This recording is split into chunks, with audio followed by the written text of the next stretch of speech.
Oke guys, kita masuk sekarang di pertemuan ke-9 di pengantar AI untuk bisnis nih teman-teman.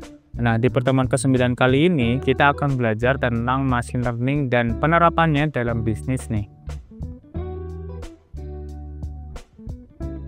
Nah, yang akan kita pelajari itu yang pertama pengantarnya dulu, kemudian kategori daripada algoritma machine learning. Ini sebenarnya nggak bakalan saya kulik lebih dalam, tapi lebih ke definisi dan kiranya apa sih yang bisa kita lakukan gitu ya. Kemudian penerapan, hingga contoh kasus, keuntungan, serta tantangannya. Pertama-tama kita perlu tahu dulu nih, machine learning itu apa sih ya. Machine learning adalah cabang dari kecerdasan buatan atau AI yang memungkinkan komputer untuk belajar dari data, dimana ini berarti komputer dapat mengenali pola dan membuat prediksi tanpa instruksi eksplisit dari manusia, di mana teknologi ini memanfaatkan algoritma yang dapat memproses dan menganalisis sejumlah besar data. Jadi sebenarnya machine learning itu kita itu butuhnya data gitu. Jadi ada 3 proses, ada input, kemudian proses, kemudian outputnya. Inputnya data, prosesnya itu pakai AI, kemudian outputnya itu sebenarnya apa? Kita punya prediksi yang akurat, di mana prediksinya itu akan membantu kita menganalisis decision atau keputusan yang akan kita ambil nih ke depannya gitu.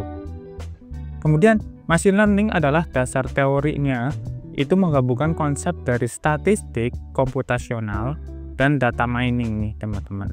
Kemudian statistik juga memberikan landasan matematik, kemudian kita jabarkan sebagai pola, kemudian kita interpretasikan menggunakan data mining yang berfokus pada ekstraksi informasi dari data yang kita sediakan.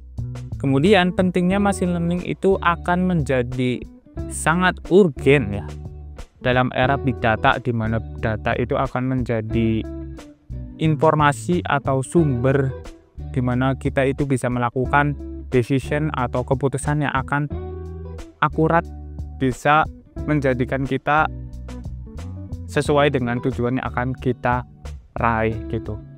Ini tentunya setiap bisnis punya data ya masing-masing ya. Jadi data itu bergantung dengan bisnis yang akan teman-teman geluti gitu. Kemudian teknologi ini tidak hanya mengautomatisasi tugas-tugas yang berulang, tetapi juga memberikan nilai tambah serta mempercepat proses dalam pengambilan keputusan. Lagi-lagi sebenarnya AI, data mining atau data science adalah ilmu untuk melakukan prediksi dari suatu data menggunakan algoritma-algoritma matematika dan statistik. Kemudian kita bisa embedding atau integrasikan pada sistem yang kita bisa gunakan setiap hari atau siapa saja bisa gunakan gitu ya. Kemudian kategori algoritma machine learning itu nanti ada banyak yang kita akan pelajari. Di sini ada yang pertama supervised learning. Ini adalah pembelajaran terawasi ya secara bahasa Indonesia, di mana komputer ini dilatih menggunakan dataset. Jadi intinya datasetnya itu udah kita sediakan dan kita udah sediakan juga label datanya. Jadi kalau kita punya X, kita udah sediakan juga Y-nya. Jadi sebenarnya X itu adalah faktor-faktor yang akan kita berikan pada komputer, kemudian Y adalah jawabannya. Jadi kalau kita punya fungsi fx sama dengan X plus 3 gitu ya. Ketika X-nya itu kita kasih 1 ya, itu pasti Y-nya adalah 4 ya. Ya kayak gitu. Jadi dia akan memprediksi Y-nya nanti gitu. Kalau kita punya banyak banget data kan pasti nggak bisa kita secara